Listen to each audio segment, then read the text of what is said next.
guys, pag-usapan lang natin ang breaking news na pinagkakaguluhan at pinag-uusapan ng karamihan. Exclusive nga naman kasi guys, no? Jam Villanueva may mensahe sa mga kapwa babae. Don't be like me. Pero alam naman natin guys, nasaktan lang siya. Diba?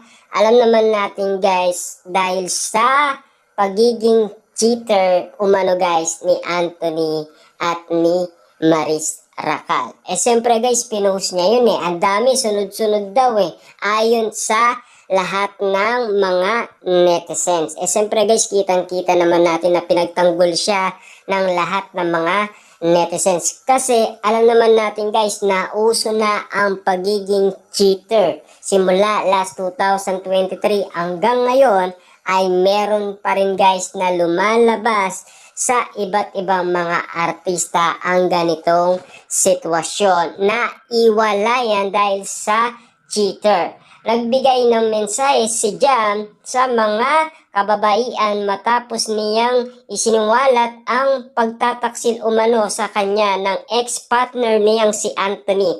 Sa Instagram story ni Jam nitong Martes, December 3, pinayuan niya ang mga kapwa niya babae na wag daw tumulad sa kanya. Ang nangyari kasi guys kay Jam, parang yung nangyari kay Catherine Bernardo. Kitang-kita naman natin guys, kahit 3 months lang yung nangyari sa kanilang dalawa ni Anthony, pero mas matindi yung kay Catherine Bernardo guys. Siyempre, alo-alo na yun guys Merong anxiety attack, diba? Yung crying, kasi si Catherine Bernardo hindi siya lumabas ng kwarto guys diba? Tapos, umiiyak siya ng 3 araw. Katulad nito guys, talagang iyak na siya ng iyak.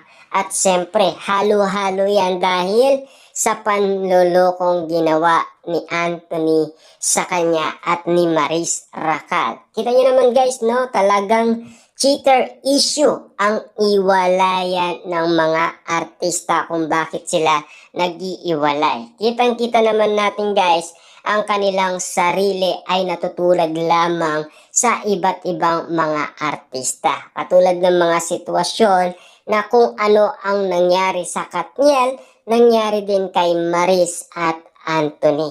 Dahil siyempre, alam naman natin guys, ang kasalanan talagang kailangan mong pagbayaran. Diba? Kitang-kita naman natin kasi guys na grabe ang pinagdaanan ni Jam dahil double cheater ang isyong nangyari umano sa kanya dahil sa panloloko ni Anthony at Maris Racal. Grabe nga naman kasi guys ang mga ugot niya na pinopost sa kanyang Instagram account.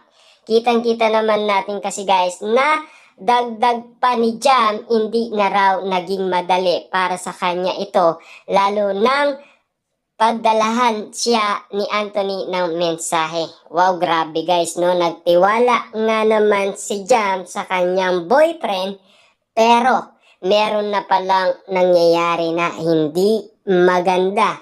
At lalong-lalo na, nagtiwala din naman itong si Rico kay Maris. Kaso nga lang, iba ang kanilang ginagawa.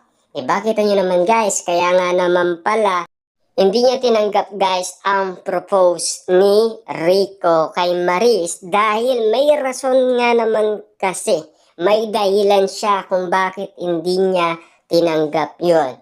Kasi nagiging maayos na ang ugnayan ni Anthony at Maris. Kita niyo naman guys, no? Talagang spotted na pinag-usapan ang kanilang pagiging cheater issue.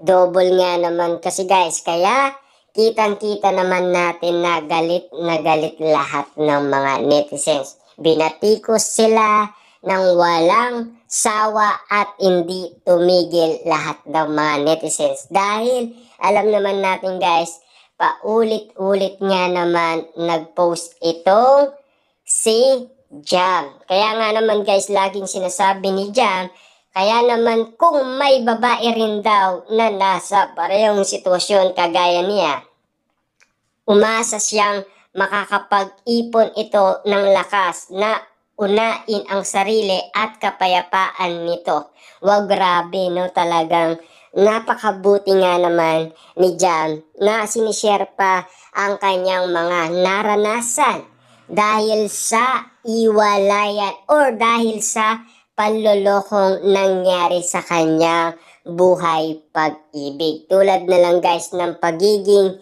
cheater ng dalawa. Kaya nga naman guys, siya ay naglihab nga naman sa galit dahil pinost niya lahat ng kanyang nalalaman at nilantad niya pa guys sa publiko lahat ng kanyang galit sa dalawang tao na si Maris at Anthony. Kitang-kita naman natin guys na galit siya dahil sa kanilang pinaggagawa. Dahil kita niyo naman guys, no, meron ng text, meron pang chat, meron pang kung ano-anong mga literato. At lalong-lalo na, meron pang alikan moment na nangyari. Kaya naman ito guys ay galit na galit. Kaya nga naman kasi guys, hindi alam din ni Rico Blanco kung bakit nga naman nakipag-iwalay itong Maris sa kanya. Ibig sabihin, meron na palang nangyayaring hindi niya alam. Kasi kita niyo naman guys na tinatago nila ang lihim na hindi dapat mailantad, pero merong isang taong naglakas ang loob na si Jam at paulit-ulit nga namang siyang nag-post at kitang-kita lahat ng chat at message ng dalawa na palitan nga naman guys dahil sa kanilang ugnayan. Ibig sabihin, naging close nga naman sila sa isa't isa at naging sweet nga naman sila sa isa't isa. Diba? Kitang-kita naman natin kasi guys ang lambing nila at lalong-lalo na napaka-romantic ng dating. Ngayon pala guys, talagang totoong-totoo pala ang pinapakita nila.